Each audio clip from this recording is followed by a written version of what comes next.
Ouais, salut. Aujourd'hui, c'est le 19 juillet et finalement, nous sommes pas. C'est pas le matin, c'est l'après-midi. Comme c'est dimanche, j'étais au culte ce matin et j'ai pas pu faire le message le matin. Mais voilà, me voici.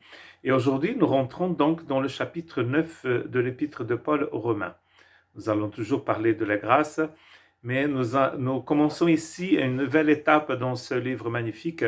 Certains appellent ça la parenthèse, encore une fois, et c'est une parenthèse qui va du chapitre 9 au chapitre 11. Et le chapitre 12, je vous rappelle, c'est la partie pratique de la lettre.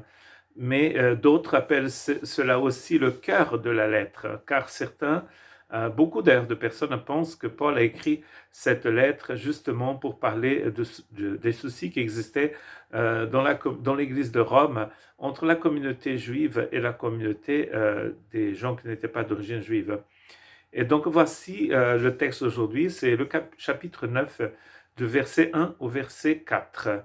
Je dis la vérité en Christ, je ne mens pas. Ma conscience m'en rend témoignage par le Saint-Esprit.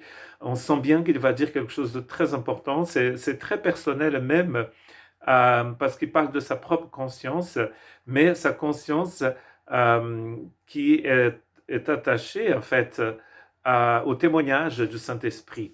Donc c'est ce qu'il a dans son cœur, mais aussi c'est le témoignage du Saint-Esprit. Et nous allons voir qu'est-ce qu'il a dans sa tête et quel est ce témoignage rendu par le Saint-Esprit ici.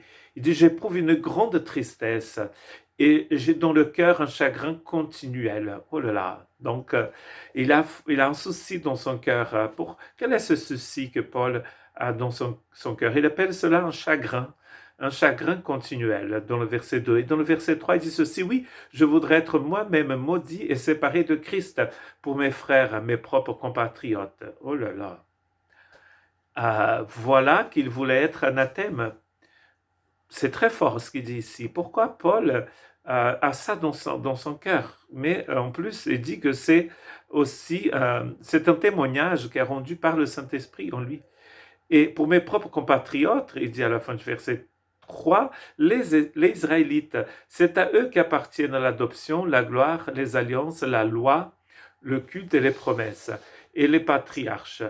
C'est d'eux que le Christ est issu dans son humanité, lui qui est au-dessus de tout, Dieu béni éternellement. Amen. Donc voilà, il annonce les couleurs de ce chapitre 9.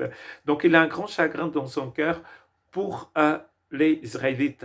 Lui étant de la tribu de Benjamin, il est donc de ce peuple d'Israël, les descendants de Jacob, les descendants d'Isaac et bien sûr les descendants d'Abraham. Et ces personnes, ce peuple qui a reçu tant de choses, n'est-ce pas? Si vous lisez l'Ancien Testament, il a été écrit par des personnes qui descendaient d'Abraham, d'Isaac et de Jacob, et dont Paul descendait aussi, et Joseph et Marie, et notre Seigneur Jésus.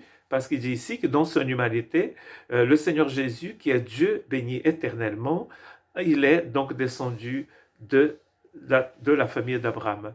Pourquoi est-ce que Paul ressent ce chagrin, cette tristesse? Mais en fait, il ressent ce chagrin parce qu'il constate que son peuple, notamment dans cette église, dans cette ville de Rome, ne se tourne pas vers le Seigneur, le Messie. Et cela lui cause une grande tristesse. Il a une tristesse dans son cœur au point qu'il désire d'être lui-même maudit, si c'était possible. Pour que s'il est maudit et son peuple est béni, il est prêt à se passer à offrir ce sacrifice. On sait bien que cela n'est pas possible. Mais est-ce que nous aussi, nous avons dans notre cœur ce chagrin? Un chagrin que nous avons dans notre âme, mais aussi un chagrin qui reçoit le témoignage du Saint-Esprit. Ce même Saint-Esprit qui gémit en fait pour nous dans le chapitre 8 de la lettre de Paul aux Romains. Et ce chagrin, il l'avait pour son peuple. Est-ce que nous aussi, nous avons ce même de chagrin pour notre peuple, pour la nation dans laquelle vous êtes issus, pour le pays où vous habitez maintenant? Recherchez la paix de la ville, du pays où vous serez déportés, a dit le Seigneur à son peuple dans l'Ancien Testament. Est-ce que nous recherchons le bonheur et la paix et le salut de notre peuple, de votre famille, de vos amis? Est-ce que vous vous souciez du salut des personnes que vous connaissez? Est-ce que vous avez à cœur de prier pour les gens qui ne connaissent pas le Seigneur? Je pense que c'est ça la tristesse de Paul ici. Je ne pense pas, le texte le dit. Et nous allons voir par la suite. Il est triste de voir que les gens qui ont reçu autant de promesses, des gens qui descendaient des prophètes, eux-mêmes ne croyaient pas au Christ, au Messie. C'est pas n'importe qui ici, parce qu'il dit que le Messie, qui dans son humanité vient de la famille de David, il est au-dessus de tout. Dieu béni éternellement. Vous imaginez? Peut-être vous êtes né dans une famille chrétienne. Vous avez été toujours entouré de personnes qui croient, mais vous-même, vous ne croyez pas. Et si vous croyez, est-ce que vous vous souciez de ceux qui ne croient pas, qui ne connaissent pas le Seigneur? Quand on voit ici que le Seigneur est au-dessus de tout et qu'il est Dieu béni éternellement, ça veut dire que ceux qui ne connaissent pas le Seigneur sont perdus. On comprend bien que Paul ait cette tristesse pour son peuple, pour ses cousins, pour ses compatriotes, pour ses frères. Avons-nous ce même souci?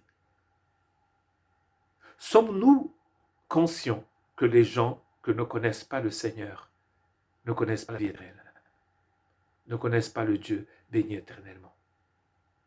Que Dieu nous aide cette semaine à méditer sur ce sujet si important, le salut, la délivrance des gens que nous connaissons, des gens que nous aimons, des membres de nos familles, des personnes qui appartiennent au même peuple que moi et des gens qui sont éparpillés partout dans le monde.